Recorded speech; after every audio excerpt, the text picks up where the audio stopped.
Welcome. It's great to see everyone. This is the second event in our 5-part speaker series on democracy at risk, thinking about the state of American democracy and democracy more generally over the course of the fall. Really thrilled about today's panel, and I'll say more about the topic and the panelists in a moment. But before jumping in, my name is Jonathan Gould. I teach here at the law school. I am most relevantly for present purposes one of 2 faculty directors of the new Edley Center for Law and Democracy.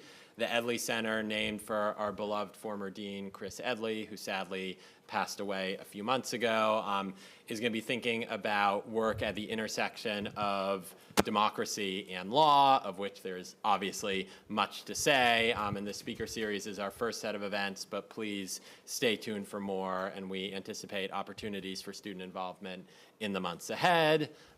When we were thinking about the speaker series and thinking about what topics we might want to focus on, it seemed obvious that something about media and information, both of the old media and new media variety, had to be central. That we're at a time of great changes in the press.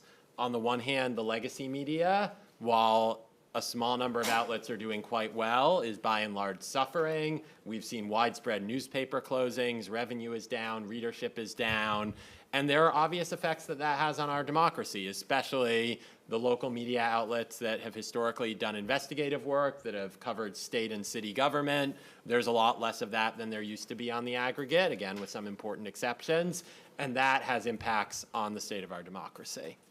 So too, of course, does the rise of social media, the rise of the mega platforms, think here of Facebook, Twitter, now X, even TikTok and Instagram as sources of news. And on the one hand, there's more information than there ever was before. It is free, it is easily accessible. But on the other hand, there have been significant concerns raised about the effects of new media and social media on our democracy, issues around echo chambers and polarization, issues around misinformation and disinformation, issues around malign foreign influence. So we live at, I think, an important and importantly transitional time for the press, both of the old and new varieties. And there's a lot that's going on that's driving that. Of course, there are technological changes, of course there are economic changes, but there are also important legal frameworks. And the press, like most aspects of our society and economy, is regulated by law. There are particular legal frameworks, both constitutional and statutory, that shape what media and press look like in this country, what media outlets can and do end up doing and prioritizing. And we thought that was a worthy topic for a session on law and democracy. And to lead us in the conversation, we have 2 distinguished faculty members from here at UC Berkeley. To my immediate left, we have Professor Jonathan Glater, who is Associate Dean here, who is in a significant part of his work, when he's not making the place run, is an expert in higher education law, but also is an expert in media law, has taught classes on media law, and for almost a decade after law school was a reporter with the New York Times, where he covered both legal topics and more general issues in the news. So is one of the few people who actually has a law professor's view of the law and a journalist's view of the media. So we're really thrilled that he's here. To my further left is Professor Pam Samuelson, who is the Richard Sherman Distinguished Professor of Law here at Berkeley, is one of the giants of technology law and intellectual property law in particular, has written on a whole host of topics. Today is going to be talking about some recent Supreme Court cases and legal frameworks having to do with social media and social media regulation, but more broadly has been a leading scholar of copyright, intersection of copyright and technology, has recently written on AI topics. So when I want to know what is coming down the pike, I often look to what Pam is working on. So we're delighted to have them both with us. Jonathan's going to speak first, then Pam will speak, then we'll open it up for Q&A. And in Q&A, feel free to direct your question to either of them in particular, or to both of them, or all 3 of us in general, and we can go from there. So please, we're delighted to have them with us, and really looking forward to today.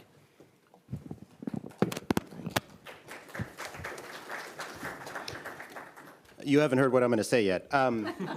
So thank you, John, for putting this together. It's really an honor to participate, and it was a lot of fun to think about some of the issues that this series raises, because for me, thinking about the role of the news media in democracy, it feels kind of personal because I feel a tie to one of the important institutions in the news business.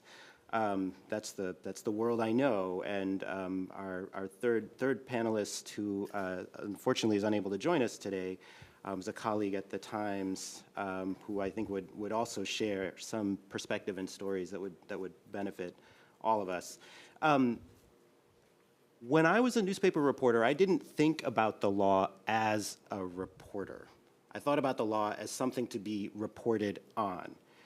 In retrospect, that was pretty luxurious, right? I just was not worried. I didn't think about myself as a warrior in the defense of democracy, right? These were just not, right? I was thinking about trying to get the story, get it as accurately as I could, and get it in the paper as soon as I possibly could, because there would be an editor breathing down my neck saying, where's the story? My favorite illustration of this was the editor who told me, Jonathan, there's a hole in the paper with your name on it, please fill it on time. My worry is that reporters increasingly are going to have to be thinking about the law. Professor Gould already alluded to some of the challenges that beset journalism right now. It's a truism, it's also a fact. Journalism still matters. Accountability still matters. Agenda setting by the news media still matters. Obviously, the institutions that do it are not perfect.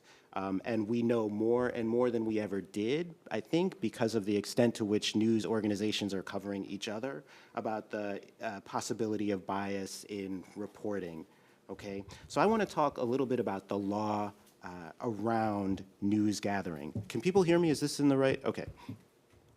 So I want to take as given for a moment that freedom of the press, despite the flaws of our media industrial complex, it provides an important and plays an important critical role in a functioning democracy. In my brief time, 10 to 15 minutes, I want to focus on three ways, post-pandemic, I'll call them vectors, that news gathering, already facing challenges as a result of technology, is vulnerable to silencing, censorship, and self-censorship. Doctrine that has long protected news from liability in civil suits may be subject to revision. Even when the law holds, libel litigation imposes costs that many news organizations can't bear. And even when news organizations have the luck or wherewithal to withstand or to wage affirmative litigation, the very prospect of civil or criminal costs of reporting threaten the spirit of news gathering. And that last one actually is the one I'm most worried about. That might be the greatest danger. So let me talk about the doctrine first. When I took First Amendment a few decades back, won't say how many, I read some inspiring judicial opinions upholding the right of news organizations to publish critical stories about government. Our highest court in New York Times versus Sullivan set a very high standard that a plaintiff would have to meet in order to recover damages from a news organization for something that they printed or reported, right? Actual malice is the standard, right? Actual malice. And that meant that even news coverage premised on an error might not be enough to result in civil liability of the organization to the subject of that coverage. And actual malice meant that a news report made statements with reckless disregard of whether it was false or not. So when I was a reporter, that gave me assurance when relying on the inevitably shaky memories of someone I'm talking to, or the fallible observations of someone who saw whatever I'm reporting on, that I and the news organization I worked for were unlikely to be sued, and that we'd win if we were. There are two reasons to worry about the force of these lofty proclamations about the importance of press freedom. First, there are several justices on the Supreme Court who have shown themselves generally willing to set aside even well-established precedent in service of other objectives that to the outside observer look ideological or simply politically partisan. Second, and more specific to the situation of news reporters, at least 3 justices in recent years have openly expressed doubts about protections of the press that they fear has become too well established. I'm going to share with you 3 brief quotes, see if you can guess who said what. Quote, Today's press engages in far less examination of journalistic standards and their relation to legal rules. Rather than asking whether some kinds of accountability may in the long term benefit journalism, the press reflexively asserts constitutional insulation from any and all norms of conduct. That's one. New York Times versus Sullivan and the court's decisions extending it were policy-driven decisions masquerading as constitutional law. That's two. What started in 1964 with the decision to tolerate the occasional falsehood to ensure robust reporting by a comparative handful of print and broadcast outlets has evolved into an ironclad subsidy for the publication of falsehoods by means and on a scale previously unimaginable. That's the third one. The first one is from a law review article that Justice Kagan wrote in 1991, reviewing a book about New York Times versus Sullivan. The second one comes from a concurrence and a denial of certiorari by Justice Thomas in 2019. And the third one comes from a dissent to a denial of certiorari by Justice Gorsuch, who thought the court should have taken the case in order to perhaps trim the sails, right, of news media, otherwise enjoying significant or too much protection from civil liability. So these are justices who might well be supportive of a weakening of press protections. My hardworking RA tells me that 30 states have some form of a reporter's shield law in place. These laws, which vary from state to state, allow journalists to refuse to disclose or testify about confidential or unpublished information, including the identity of their sources. The Supreme Court in the past has not given reporters that privilege, and this court seems unlikely to do so now. More than half of states also have anti-SLAPP laws, that is, laws that aim to protect news-gathering organizations from strategic lawsuits against public participation, that's SLAPP. Anti-SLAPP laws favor defendants by providing, for example, for early dismissal of such suits, rewarding the costs sustained by a defendant in such suits, and even penalizing abuse by imposing a fine or other punishment on the plaintiff who's making a spurious claim to punish the newsgatherer. There's no federal anti-SLAPP law, and the different state versions offer varying degrees of protection. None of this is to suggest that it's necessarily easy to determine when someone is a journalist and who should get what kind of protection. Okay, so that's the doctrinal context. I'm worried about the vulnerability of the newsroom. Even though the law may favor journalists and the organizations they work for, and even though, as a result, it may be likely that the news organization defendant in a libel lawsuit prevails, that doesn't mean that litigation is easily withstood. Litigation is costly. I'm speaking to a room of future lawyers, right? So this is the part that is beneficial to you, right? It's expensive. So litigation is costly.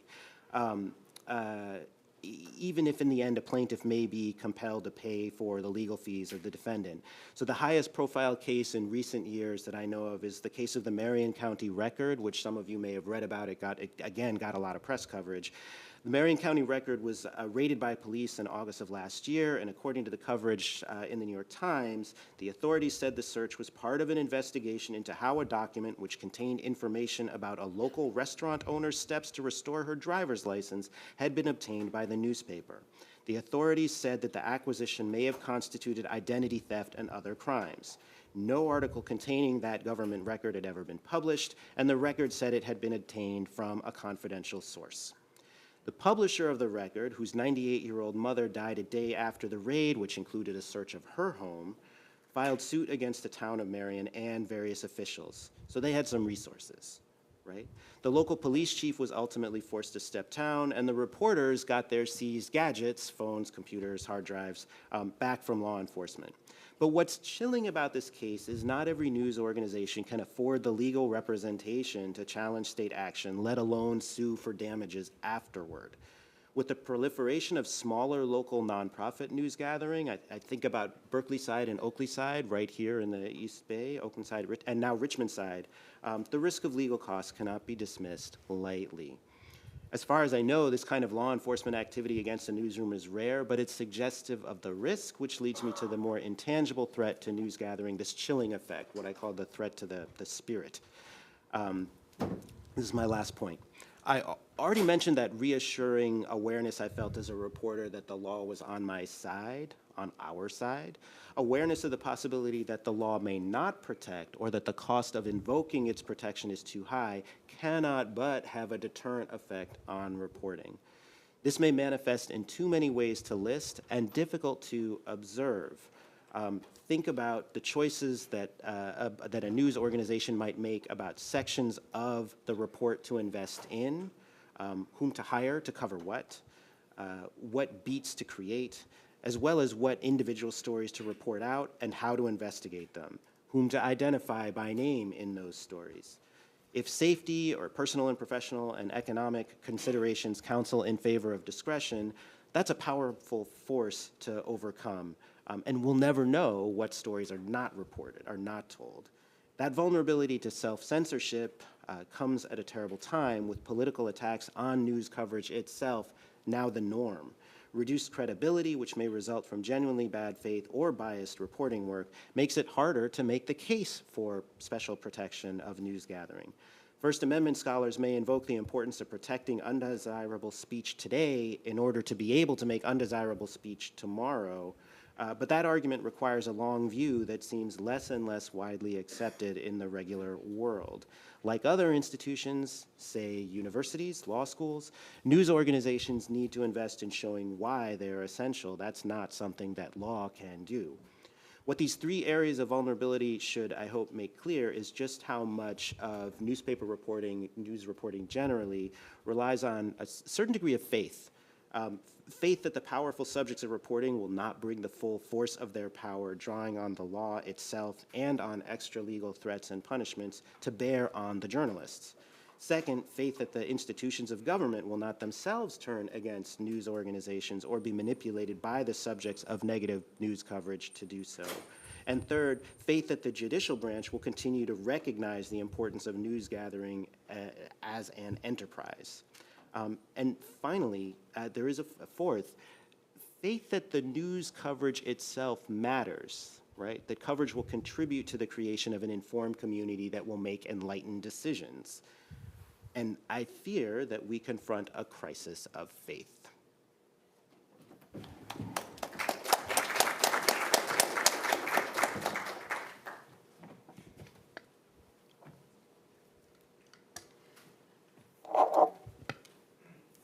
Hi, I'm Pam Samuelson, and I teach a class on regulating internet platforms. And so if you like the stuff we're talking about today, take the class in the spring semester. It's going to be fun.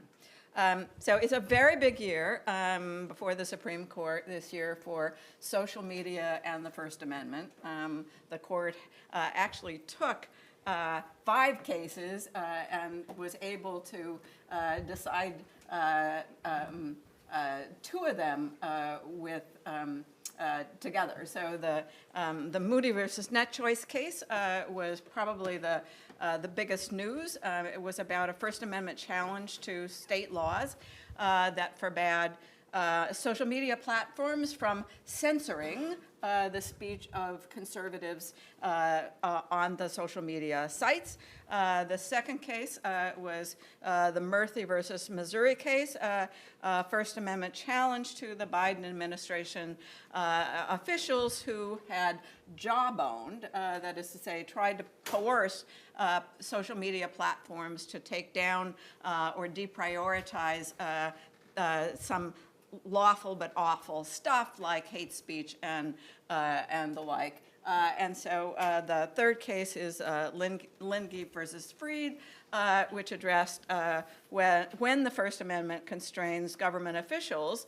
who are on social media, can they block people that are critical of them? And that's an issue that I think many people in government positions probably had some interest in having resolved. So I'll talk first about the Moody Net Choice case. So Net Choice is a nonprofit organization that represents a number of the companies that do kind of internet commerce and the like. And so Net Choice decided to sue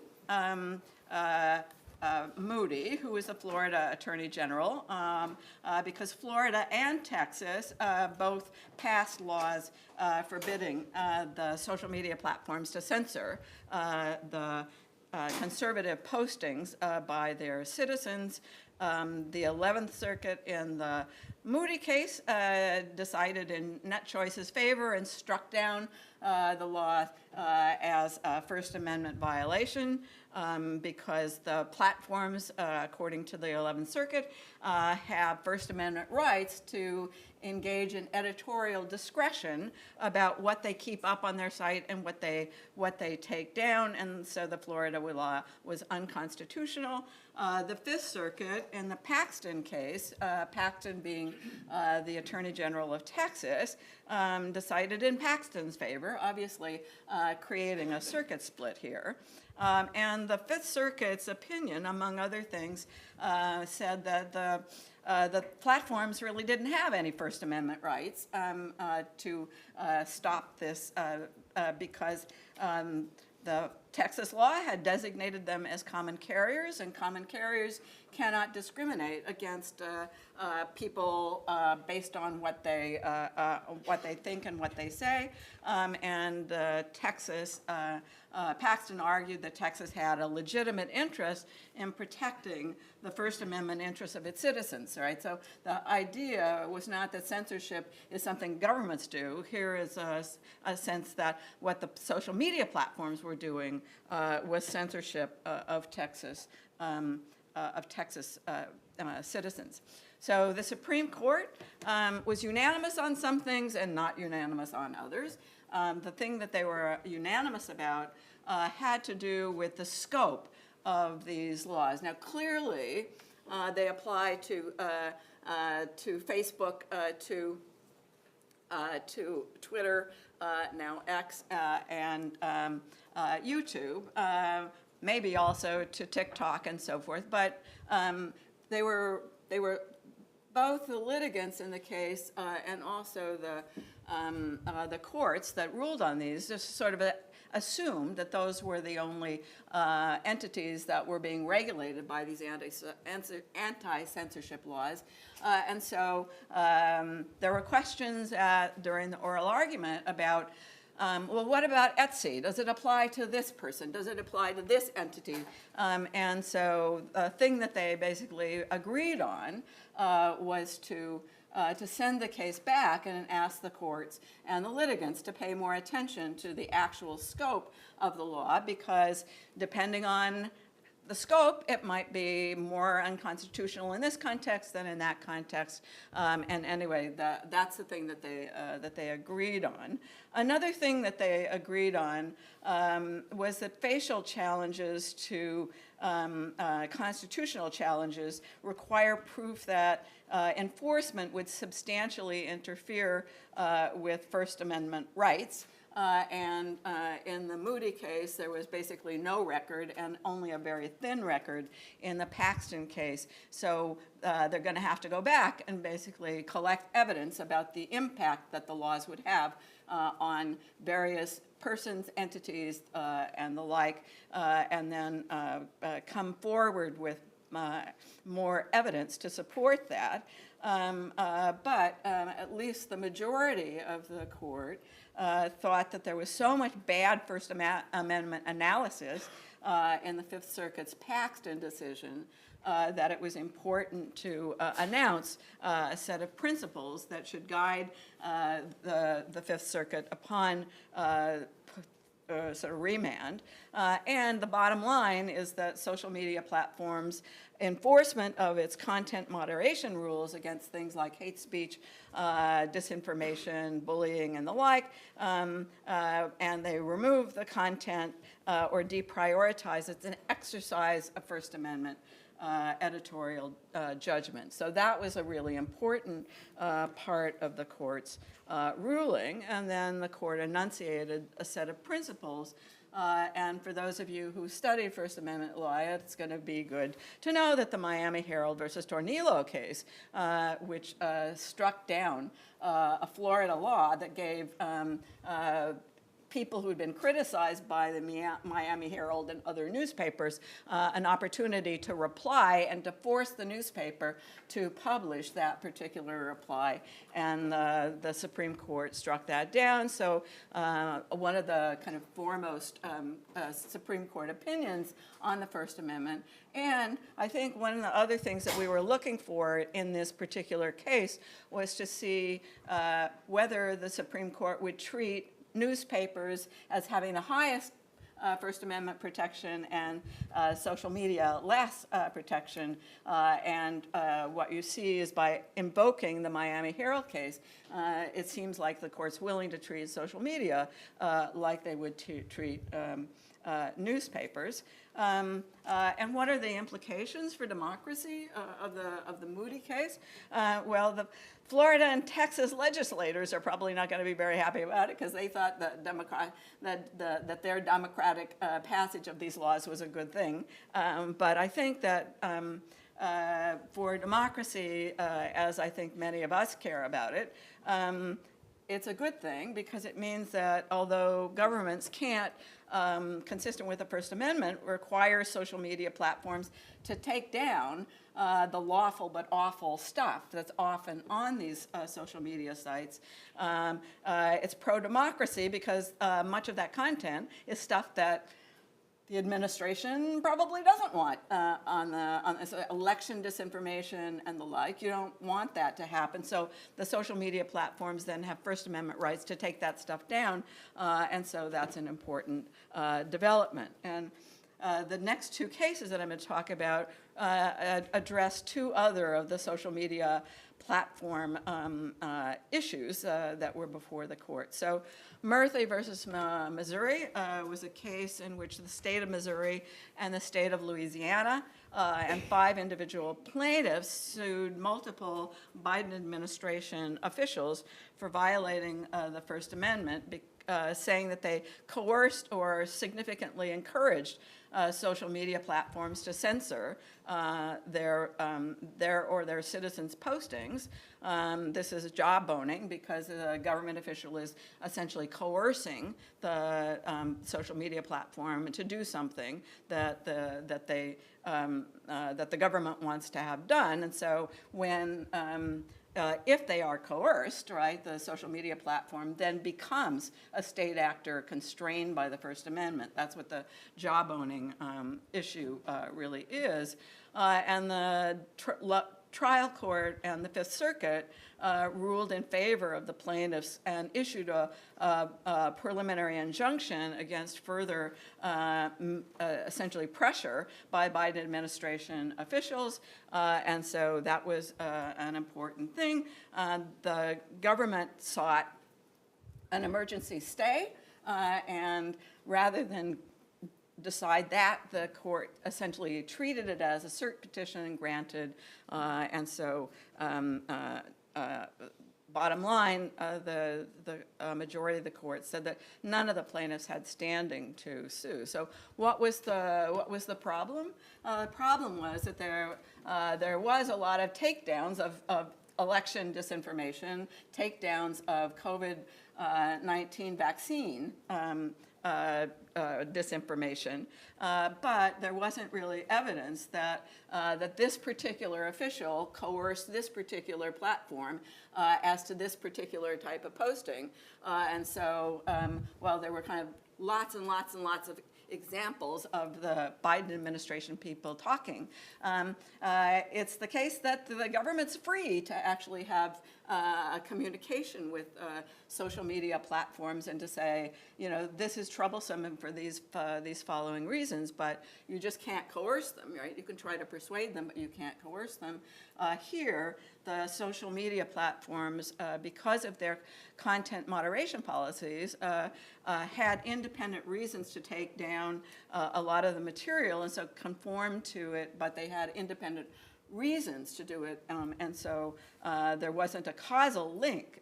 And some of the some of the actions that were taken by the social media platforms happened before the Biden people got in touch with them.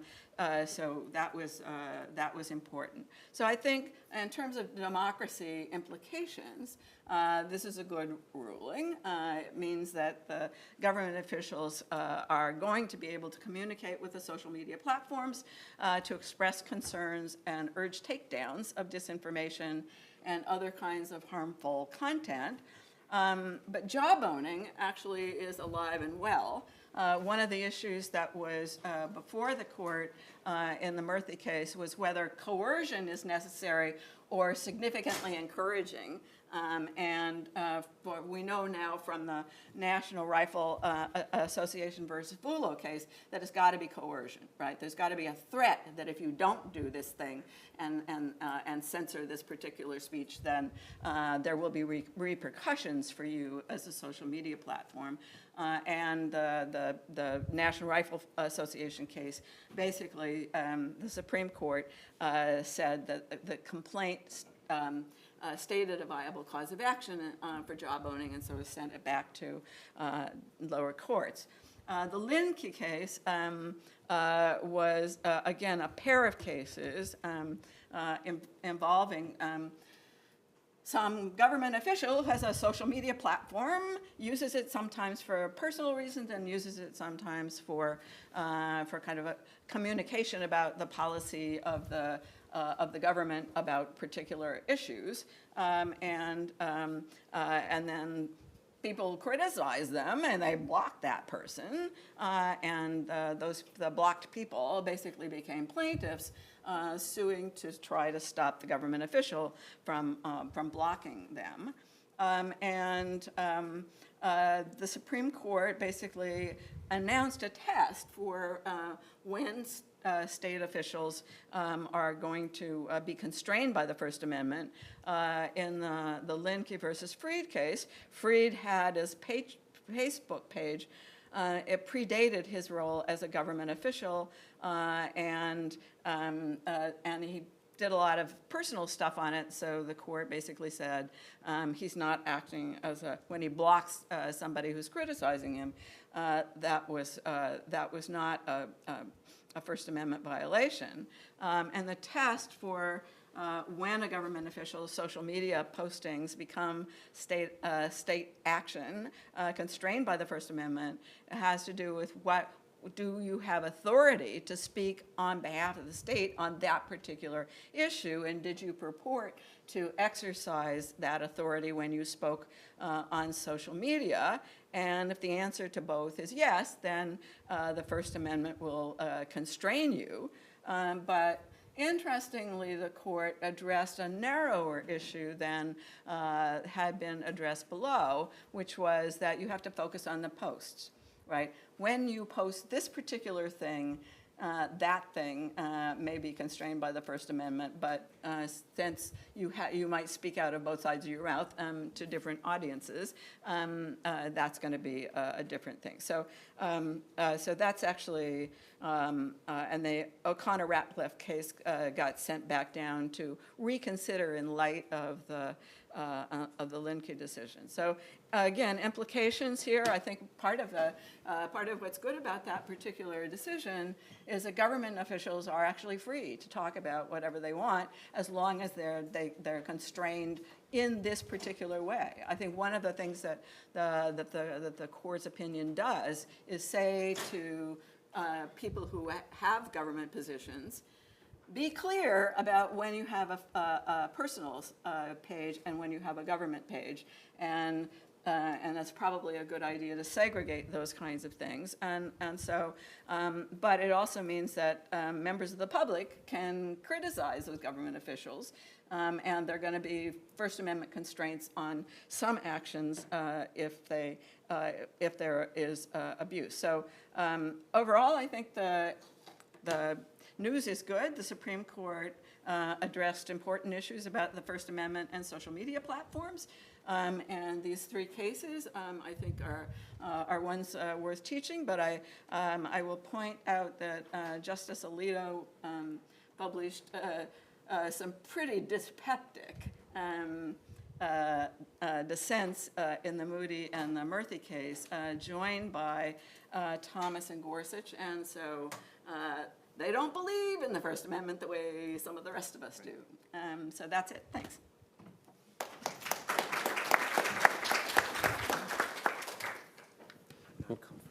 Wonderful. Thank you both so much. We're going to open it up, and questions, again, can be for Professor Glater, Professor Samuelson, or for the room, and really looking forward to the conversation. So I'll moderate and keep a queue, and we'll be off. We've stunned him.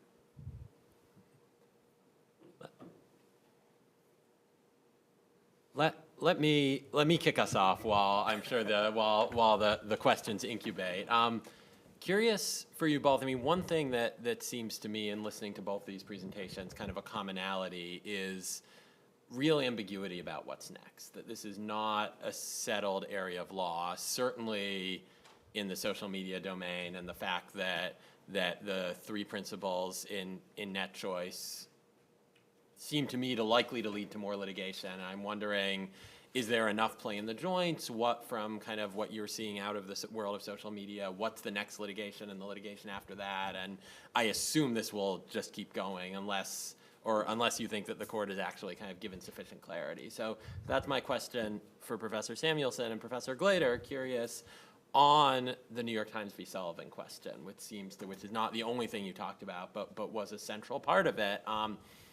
Yes, we have these statements. It doesn't seem like there are 5 votes, at least not now, to revisit. That are we in a place of status quo, or is this going to keep on incubating? And in particular, how much does it matter who the next president is? That it seems like Donald Trump gave a lot of kind of energy and momentum to the anti-Sullivan view of the world, and if he's president, that might portend one thing. If he moves into retirement and/or incarceration, that might portend something different, and I'm curious your take on that as well. So what's next is the Supreme Court's already taken another case. Actually, a number of states have passed age verification laws for social media, and there are First Amendment challenges that have been raised to those. So it's the Free Speech Coalition versus Paxton case.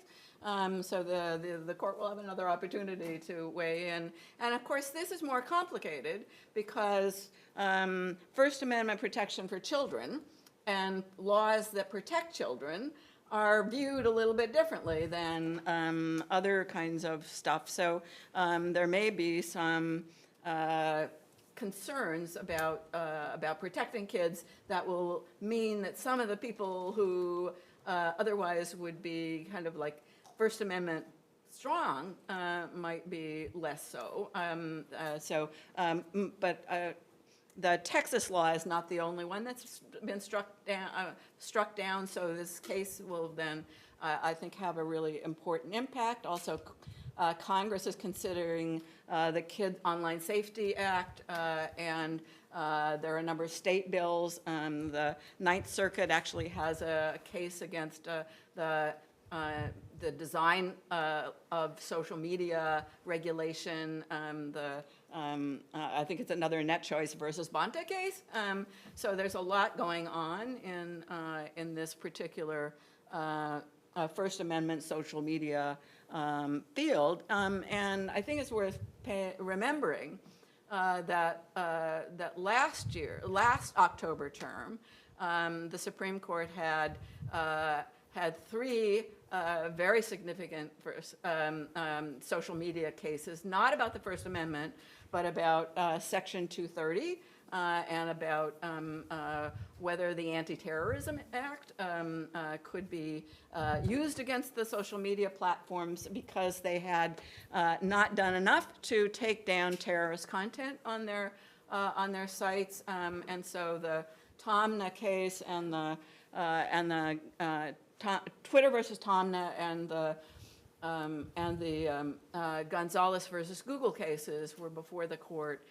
Section 230, we know that Justice Thomas wants to take that away from people, from the social media platforms as he possibly can. And so everyone was looking very closely at that. There was another case involving kind of stalking on the internet, the Countryman case, and so Counterman. So those have been, the court's been really interested in kind of internet stuff, right? They didn't pay any attention to it for a long time, and now they've kind of got renewed interest in it. But is there a lot of play in the joints? I think so, especially when these cases go back. The net choice cases go back to the lower courts. I'm always nervous about making predictions about the future. So how stable is doctrine right now? It's very stable. But I think it is telling that some of those quotes raising questions about New York Times versus Sullivan are from relatively recent denials of cert, meaning that the justices recognize that cases are percolating up that will give them the opportunity to revisit. So I'm not sure about whether there are 5 votes, for example, to revisit one of several critical components that New York Times versus Sullivan didn't specifically address, right? So who's a public figure? How public a figure are they? How much does that undermine their ability to sue for something that a news organization prints? I don't know. The cynical, really cynical, is this being recorded? It is. Oh, great. The really cynical side, I'll just say it anyway. My really cynical concern is that the news coverage itself is going to matter to the court. I mean, if you pay attention to the Supreme Court, you have seen the news coverage of the Supreme Court has changed dramatically over the past 3 years. And I have to wonder to what extent that in itself is going to influence the justices' thinking about First Amendment protections, right? I'm really curious to see what ProPublica is going to do next about which justice, because that might affect that justice's thinking about what the law should be governing the conduct of news gathering. I don't know. I'd love to know. I'm excited to see what the fact that the New York Times now has 2 people dedicated to covering the court, right? ProPublica has a team of people covering the court. Other news organizations are allocating more and more people to covering the court as an institution, the way they would cover Congress. And I think being under that kind of spotlight, as opposed to being treated as an oracular voice, right, handing down decisions, which then the news media faithfully interprets for all of us lay types, I don't know that they're going to appreciate that kind of critical attention. And I wonder what effect that will have. First Amendment's great until you're on the receiving end. Yeah, of it. right, Yeah, exactly, yeah. right. Wonderful. Other thoughts or questions? Please. It seems to me that the cases, they are not exactly about misinformation or fake news or things like that. I know in other countries, I'm from Brazil, for example, and in Brazil, what the Supreme Court is addressing right now regarding to social medias are exactly how to handle fake news. I'm curious, what's happening here in this regarding fake news, and if there are cases around this on the Supreme Court? So I think one of the things that all of the social media platforms have to grapple with is that they're on the front line in terms of what I think goes under the umbrella of lawful but awful.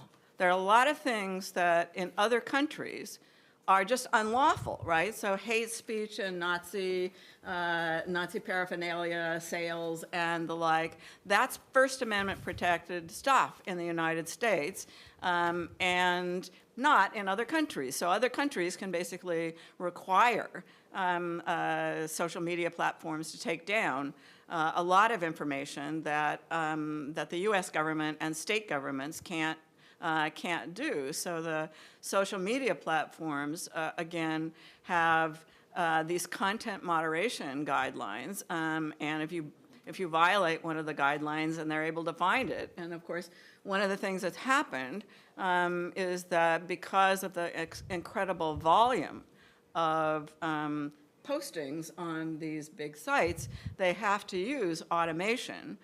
So content filtering technologies have gotten ever more sophisticated, and every time there's a new kind of disinformation, they got to go back and they got to tweak the content moderation tools. But also, it's important that there be human oversight of some of these decisions too. And so the social media platforms, one of the things that I do in my internet regulation class is talk about the extent to which the social media platforms regulate us. They regulate us a lot, and we're not conscious most of the time about the extent to which they are doing regulation of their users.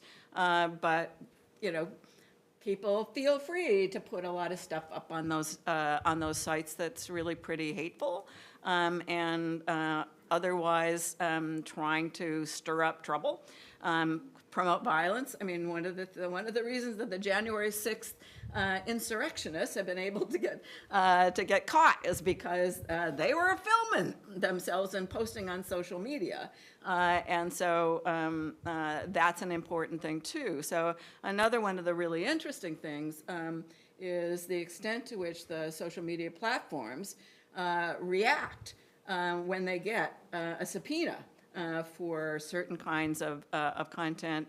And so they've been willing to cooperate so far, but I think there are kind of issues there too, where the First Amendment basically comes, affects those kinds of decisions also. So this is triggered by Professor Glater's last comments, and maybe it's tangential.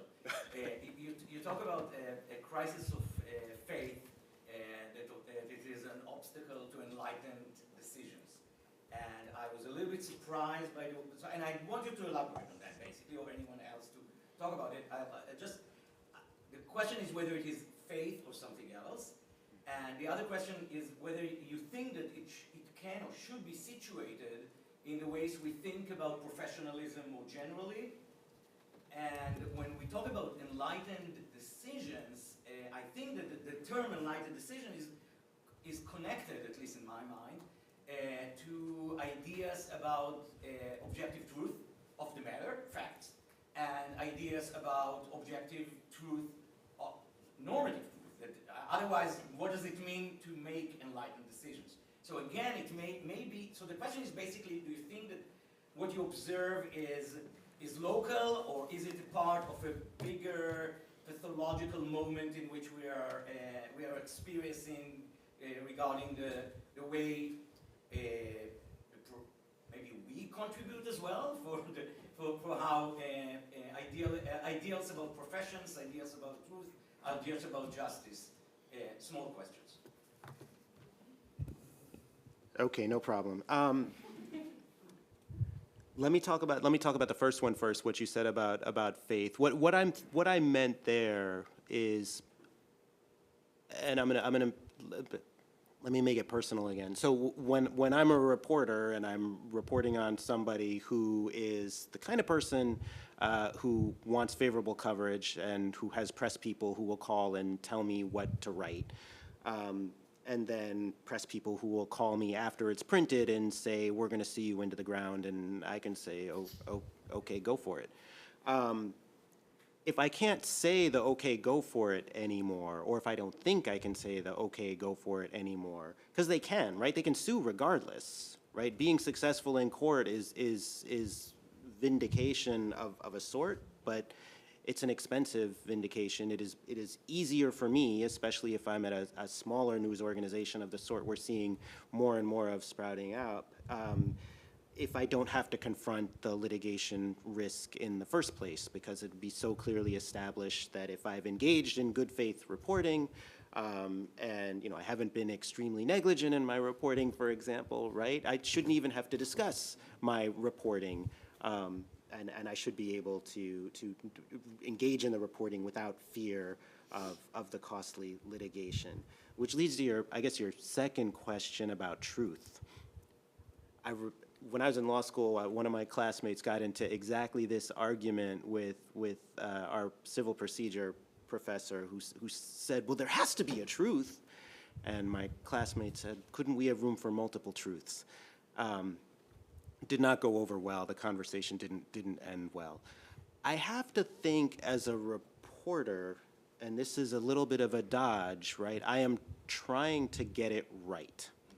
And getting it right means as accurately as I can reporting whatever happened, recognizing that the enterprise is doomed right from the beginning. One of the reasons I worry about that way of thinking about reporting is it is bolstered the more news coverage there is. So if I see I went through this stage once in my youth where I would pick up a New York Times and a Washington Post and a Wall Street Journal, all in hard copy. Yes, it was a long time ago. And I would look at how they covered the same thing. And you start to get a sense, right? Who talked to the same people? You can kind of tell sometimes, right? You start to get a sense of what they're all striving towards, right? You can start to draw inferences about what the reporter was getting at.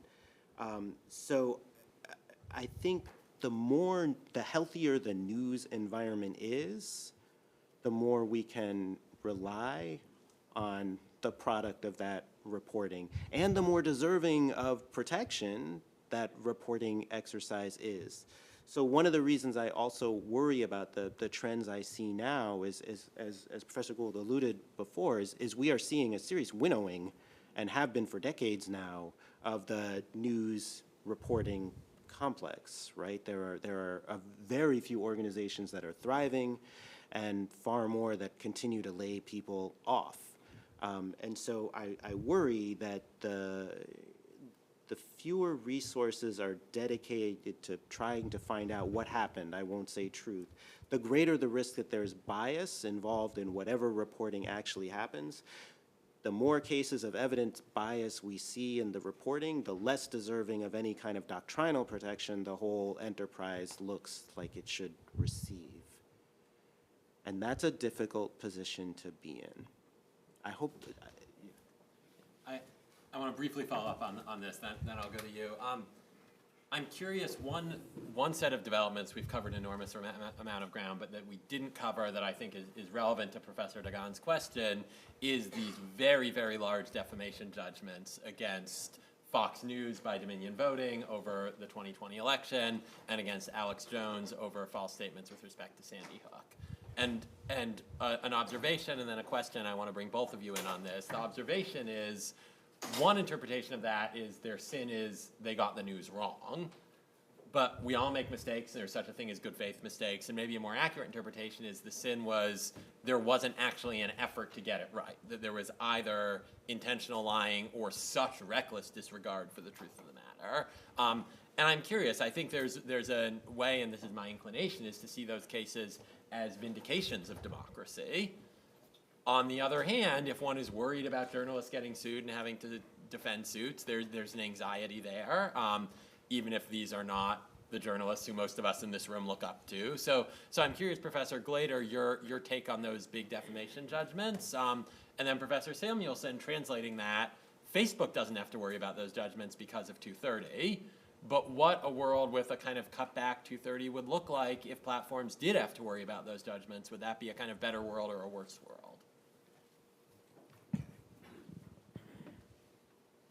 So the case by, I'm just going to talk about the Dominion one. That's the one I know the best. And what's striking about that was all of the evidence that emerged of the disjunction between what reporters were saying on the air and what they were saying privately, internally.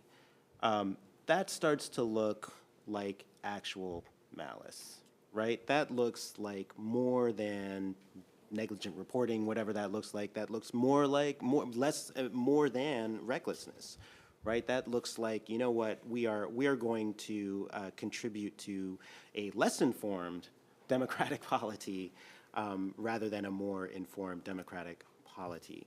So I can see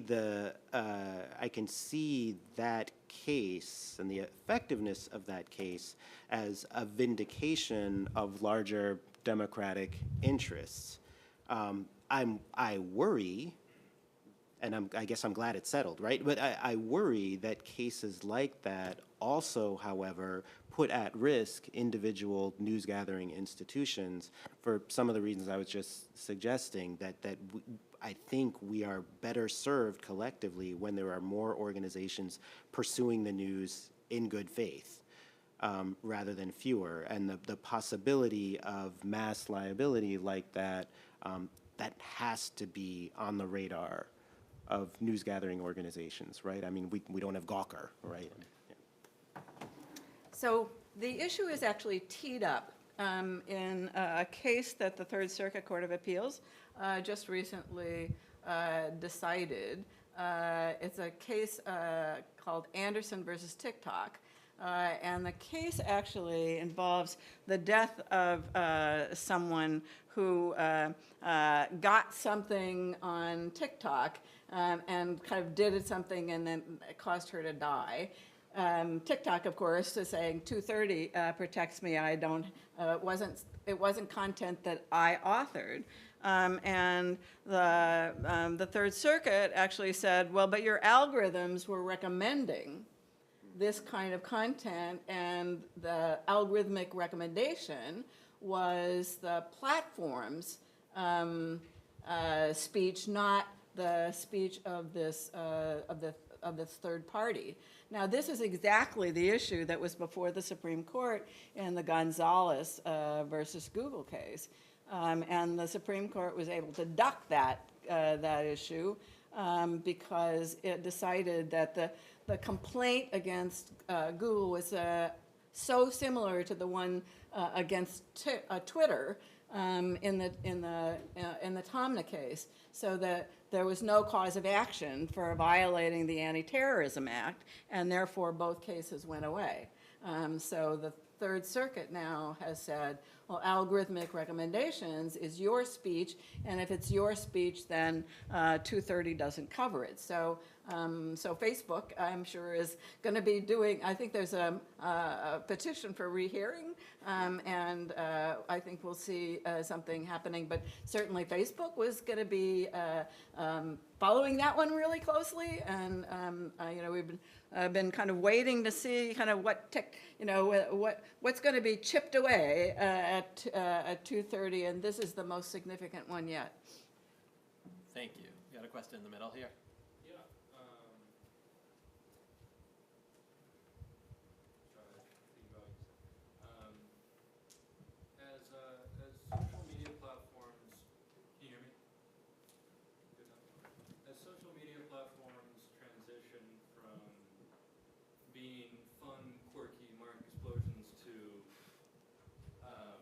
Actual institutions of information gathering and dissemination, whether we want that or not, what role can the law play in not just governing, regulating the harms and exploitative measures they wreak on their consumers, but also in carving out like a positive place for them within our infrastructure? Is there room for them within the public sphere? What would that look like, if so? Does that make sense? Yeah, there have been a number of lawsuits that have been brought saying that these platforms have become so pervasive and so powerful that they've become kind of public forums. They're a public sphere, and therefore that the First Amendment should constrain them too. Those cases have all lost. The law about what is a public forum and what is a limited public forum, that law, I think, is much solider than the law that we've been talking about. So I don't see anything happening with that. Now, that being said, the Europeans, through the Digital Services and Digital Market Acts, have now essentially done a lot more to regulate those social media platforms. And so to the extent that the European regulators are trying to achieve a Brussels effect, essentially having the social media platforms conform to the social media policy of the Digital Services Act, that, you know, it may be that some of these platforms will just say, well, heck with it, and others will basically say, no, if we're complying with the Digital Services Act, then we're going to be doing more regulation ourselves, rather than having a kind of a dual system. And so that kind of conversation is going on.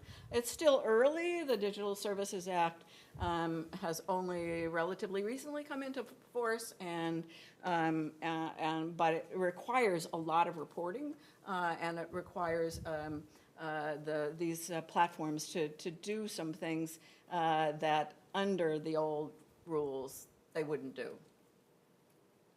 Great. Last question, please.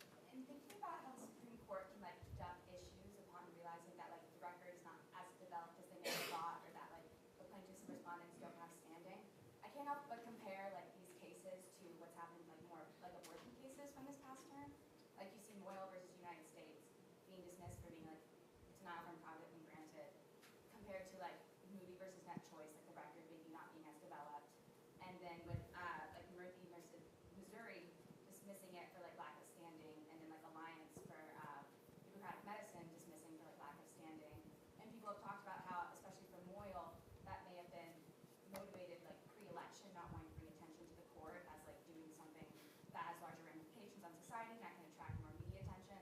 Do you see parallels in these cases, and maybe more different motivations for the court dismissing these cases on standing or for not developed records?